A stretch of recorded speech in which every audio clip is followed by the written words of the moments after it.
Bismillahirrahmanirrahim. Assalamualaikum warahmatullahi wabarakatuh. Perkenalkan, nama saya Waudul Fafidarni dengan NIM 216500076 dari kelas B. Pada kesempatan kali ini saya akan menjelaskan mengenai materi 3, yaitu protokol keamanan jaringan komputer. Oke, pada protokol keamanan jaringan komputer terdapat elemen utama pembentukan keamanan jaringan. Oke, yang pertama itu ada tembok pengamanan. Nah, baik secara fisik maupun maya yang ditaruh di antara piranti dan layanan jaringan yang digunakan serta orang-orang yang akan berbuat jahat.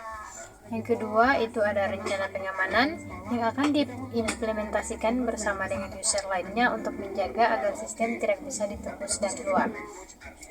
Selanjutnya itu ada bentuk ancaman keamanan jaringan komputer. Yang pertama untuk bentuk ancaman ini terbagi dua, yaitu fisik dan logik. Untuk fisik ini seperti pencurian hardware, pencurian komputer atau perangkat jaringan. Kemudian kerusakan pada komputer dan perangkat komunikasi jaringan. Terus ada wiretapping dan bencana alam. Nah, untuk ancaman logik itu dia ada kerusakan pada sistem operasi atau aplikasi, virus dan sniffing. Nah, juga ada sniffer, yaitu peralatan yang dapat memonitor proses yang sedang berlangsung. Kemudian ada spoofing, yaitu penggunaan komputer untuk meniru dengan cara menimpa identitas atau alamat IP. Kemudian ada remote attack, yaitu segala bentuk serangan terhadap suatu mesin di mana penyerangnya tidak memiliki kendali terhadap mesin tersebut karena dilakukan dari jarak jauh di luar sistem jaringan atau media transmisi. Kemudian ada hole. Nah, hole ini dia merupakan kondisi dari software atau hardware yang bisa diakses oleh pemakai yang tidak memiliki otoritas atau meningkatnya tingkat pengaksesnya tanpa melalui proses otorisasi. Kemudian ada hacker. Nah, hacker ini dia merupakan orang yang secara diam-diam mempelajari sistem yang biasanya sulit atau sukar dimengerti untuk kemudian dikelola dan men-share hasil uji coba yang dilakukannya. Hacker ini dia tidak merusak sistem. Kemudian ada cracker. Nah, cracker ini merupakan orang yang secara diam-diam mempelajari sistem dengan maksud jahat.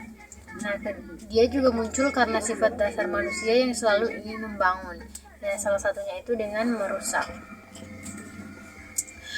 Ciri-ciri dari cracker ini yaitu bisa membuat program C, C++, atau Perl dan memiliki pengetahuan TCP atau IP.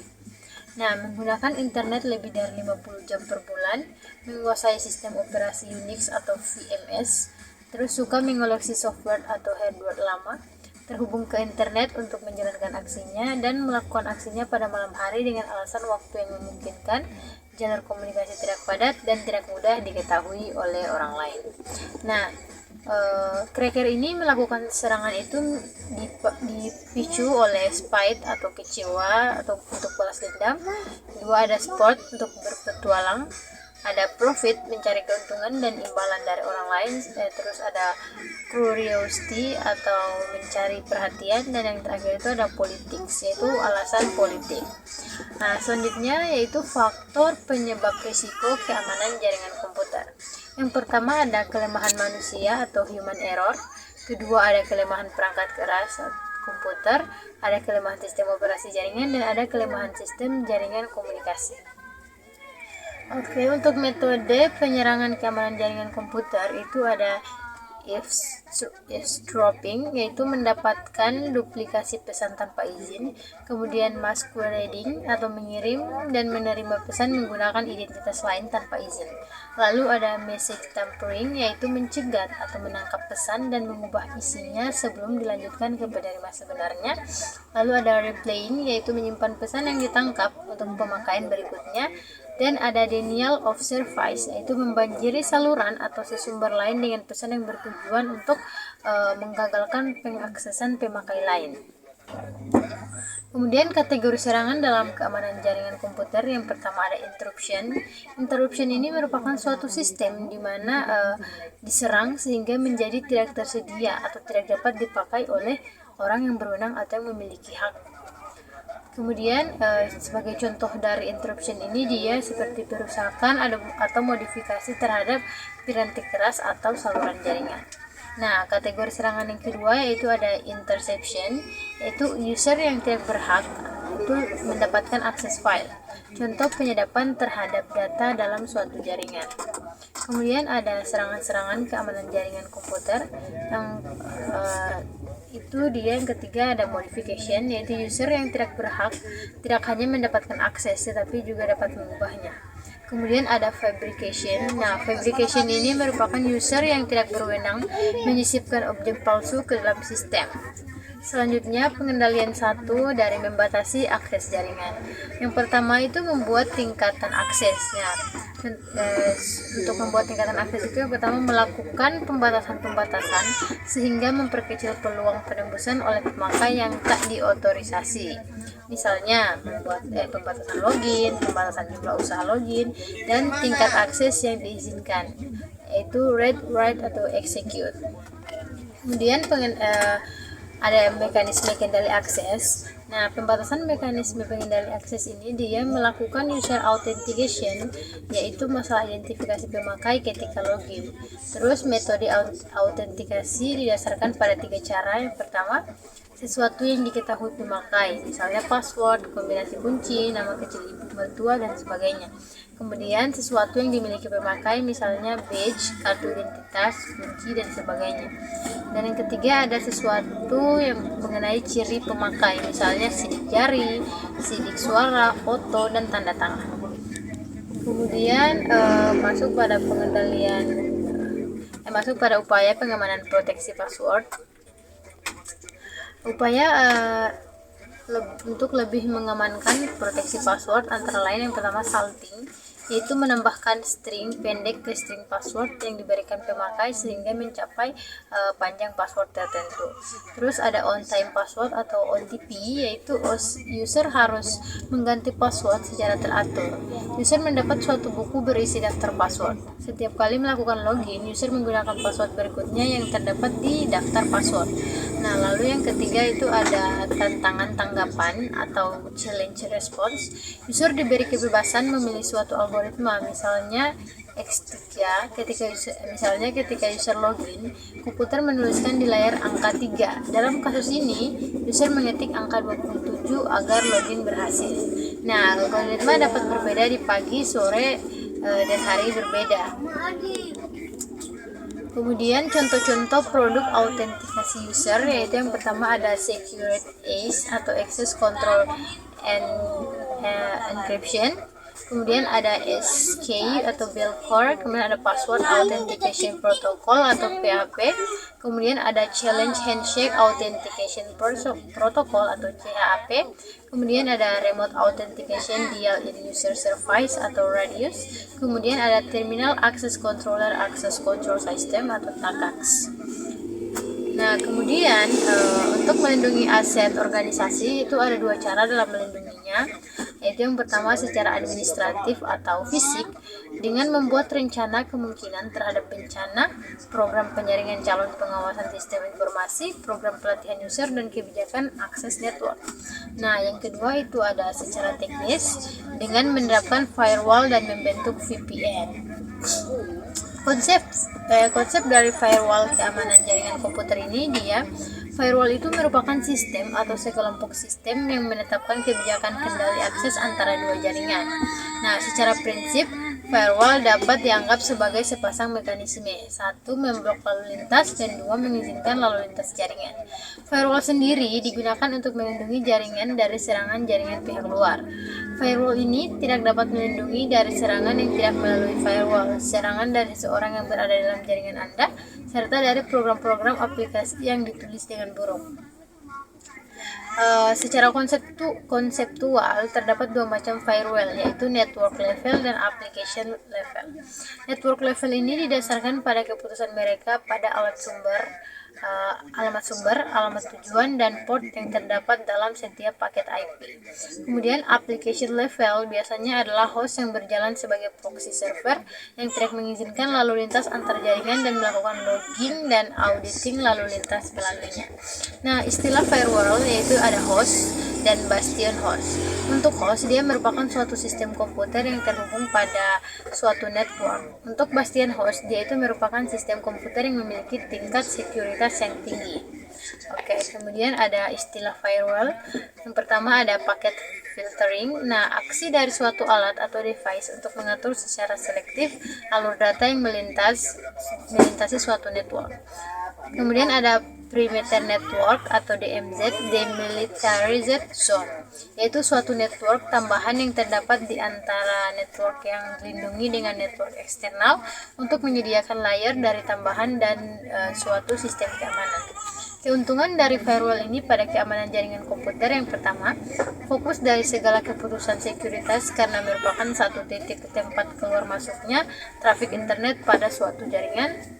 Kemudian dapat menerapkan suatu kebijaksanaan sekuritas. Tidak semua service di internet aman digunakan, sehingga firewall berfungsi sebagai penjaga untuk mengawasi service mana yang dapat digunakan untuk menuju dan meninggalkan suatu network. Kemudian dapat mencatat segala aktivitas yang berkaitan dengan alur data secara efisien. Terus klasifikasi desain firewall keamanan jaringan komputer yang pertama ada packet filtering. Nah, sistem packet filtering ini dia atau screening router adalah router yang melakukan routing paket antara internal dan eksternal network secara selektif sesuai dengan security policy yang digunakan pada network tersebut. Kemudian ada informasi yang digunakan untuk penyeleksi paket-paket tersebut adalah IP address asal, IP address tujuan, protokol seperti TCP, UDP atau ICMP. Kemudian ada port TCP atau UDP asal, port TCP atau UDP tujuan. Kemudian klasifikasi desain firewall pada keamanan jaringan komputer. Itu contoh routing paket selektif yang dilakukan oleh screening router. Semua koneksi dari luar sistem yang menuju internal network diblokade kecuali untuk koneksi SMTP.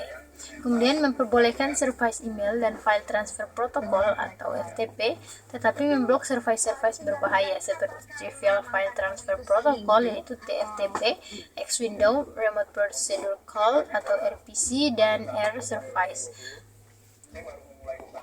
Kemudian keuntungan dari packet filtering atau screening router itu dia bersifat transparan dan implementasinya relatif lebih murah dibandingkan metode firewall yang lain. Untuk kekurangan dari packet filtering atau screening router ini, dia tingkat keamanannya masih rendah, masih memungkinkan adanya IP spoofing, dan tidak ada screening pada layar-layar di atas network layar. Kemudian keuntungan dari sistem proxy yaitu tingkat keamanannya lebih baik daripada screening router. Kemudian deteksi paket yang dilakukan sampai pada layar aplikasi. Untuk kekurangan dari sistem proxy sendiri, dia performansinya lebih rendah daripada screening router karena terjadi penambahan header pada paket yang dikirim. Kemudian aplikasi yang disupport oleh proxy ini terbatas dan sistem ini kurang transparan. Klasifikasi desain firewall keamanan jaringan komputer. Untuk cara kerja circuit level gateway adalah gateway akan mengatur kedua hubungan TCP tersebut, kemudian satu di antaranya dengan TCP pada pengguna lokal atau inner host, serta satu lagi antara dirinya dengan TCP pengguna luar host. Arsitektur dual home host. Arsitektur dasar firewall itu ada yang pertama arsitektur dual home host atau dual home gateway atau DHG. Sistem DHG ini dia menggunakan sebuah komputer dengan paling sedikit dua network interface. Nah, interface pertama dihubungkan dengan jaringan internal yang lainnya dengan internet. Kemudian dual home host ini berfungsi sebagai bastion host, yaitu front terdepan, bagian terpenting dalam firewall. Nah, arsitektur yang kedua yaitu screened host. Nah, pada screened host ini, pada topologi SHG, fungsi firewall dilakukan sebuah screening router dan bastion host. Router ini dikonfigurasi sedemikian sehingga akan menolak semua trafik, kecuali yang ditunjukkan ke bastion host. Sedangkan pada trafik internal tidak dilakukan pembatasan. Dengan cara ini, setiap client service pada jaringan internal dapat menggunakan fasilitas komunikasi standar dengan internet tanpa harus melalui proxy. Konsep dari VPN. Selanjutnya kita akan masuk pada konsep VPN. VPN ini atau Virtual Private Network atau jaringan pribadi maya sama dengan jaringan pribadi atau private network pada umumnya di mana suatu jaringan komputer suatu lembaga atau perusahaan di suatu daerah atau negara terhubung dengan jaringan komputer dari satu grup perusahaan yang sama di daerah atau negara lain. Perbedaannya itu hanyalah pada media penghubungan antar jaringan. Pada PN atau private network, dia media penghubungnya masih milik perusahaan atau grup itu sendiri. Sedangkan pada VPN, media penghubungnya adalah jaringan publik seperti internet. Cara membentuk VPN yaitu ada tunneling. Nah, VPN ini dibuat dengan suatu tunnel di dalam jaringan publik untuk menghubungkan antara jaringan yang satu dan jaringan lain dari suatu grup atau perusahaan yang ingin membangun VPN tersebut. Yang kedua, ada seluruh komunikasi data antar jaringan pribadi akan melalui tunnel ini. Nah, sehingga orang atau user dari jaringan publik yang tidak memiliki izin untuk masuk tidak akan mampu untuk menyadap, mengacak, atau mencuri data yang melintasi tunnel ini. Ada beberapa metode tunneling yang umum dipakai, diantaranya yaitu IPX to IP tunneling, kemudian PPP to IP tunneling.